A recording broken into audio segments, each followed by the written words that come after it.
Ya, nah, tapi saya akan berikan poin-poin pentingnya. Bagaimana kita bisa berusaha, bagian dari ikhtiar atau bagian dari doa atau mungkin ya hal yang kita pengen kejar dalam hidup berupa promil ini. Apa sebenarnya poin-poin penting yang kita bisa lakukan? Nah, ini insya Allah sebenarnya ada rahasianya ya.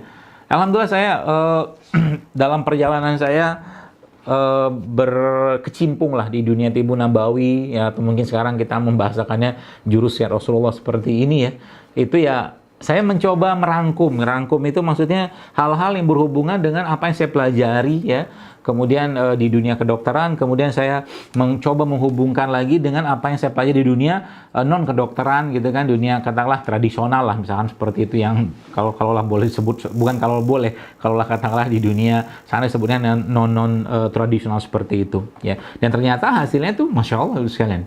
Ya, nah lagi-lagi konsepnya adalah apa yang Allah jelaskan dalam Al-Quran. Pertama, ya, saya mau nggak pakai slide, karena kalau pakai slide nanti panjang. Ya, saya kasih poin-poinnya aja. Yang pertama adalah di surat Al-Baqarah ayat 223, Allah katakan bahwa istrimu adalah ladang bagimu. Itu poin pentingnya. Oke ya. Al-Baqarah ayat 223. Allah menjelaskan di situ bahwa istrimu adalah ladang lempatmu bercocok tanam, bisa kamu datangi kapan saja kata Allah. Itu yang pertama. Yang kedua, dalam surat Al-Mu'minun Bapak Ibu sekalian, ya. Allah katakan di situ walaqad khalaqnal insana min sulalatin min tin, dan kami ciptakan manusia dari tanah. Jadi ada dua kata itu, ada ladang, ada tanah. Jadi manusia itu konsistensinya ya tanah gitu kan, dan istri itu ibarat ladang, tempat bercocok tanam suaminya. Nah, dua pesan ini Bapak Ibu sekalian, teman-teman sekalian, ya kita bisa rangkum nanti, kita bisa ramu, kita bisa kawinkan. Ya, kita bisa kawinkan dengan sebenarnya bagaimana sih cara promil katakanlah sesuai dengan kaidah Islam yang diajarkan oleh Allah Subhanahu wa taala dan dicontohkan katakanlah atau mungkin disunahkan oleh Nabi sallallahu alaihi wasallam. Ya, dan ternyata itu simpel sekali. Kalau kita bicara ladang, ya, kalau kita bicara ladang dan tanah, ya ladang itu kan tanah, gitu kan. Maka Anda bayangkan ada tanah seperti ini, kemudian ada bibit yang mau ditanam, ya, ada bibit yang mau ditanam. Jadi bibit yang mau ditanam ini tidak akan bisa ditanam di suatu ladang atau lahan. Jadi kalau lahannya nggak siap, gitu ya, yang pertama.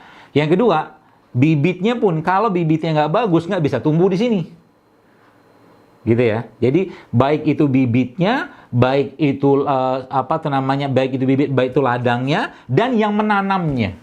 Yang menanamnya katakanlah si pemilik ladang ini orangnya marah-marah terus gitu kan. Yang nanam bibit ini juga waktu nanam ngomel-ngomel terus, nggak bakal tumbuh itu tanaman.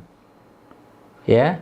Maka kenapa istighfar itu menjadi sesuatu yang sangat disunahkan atau mungkin sangat diperintahkan, karena untuk meredam emosi, meredam perasaan-perasaan yang tidak baik dalam tubuh seseorang atau jiwa seseorang, ya. Nah, itu pertama, itu dasarnya. Nah, lalu Bapak sekalian, kalau kita bicara ladang, ya, kalau kita bicara tanah tadi, maka tanah itu dalam tubuh manusia, sebenarnya dia bisa dikatakan lambang perwakilan organnya adalah lambung atau perut lah, atau pencernaan kita.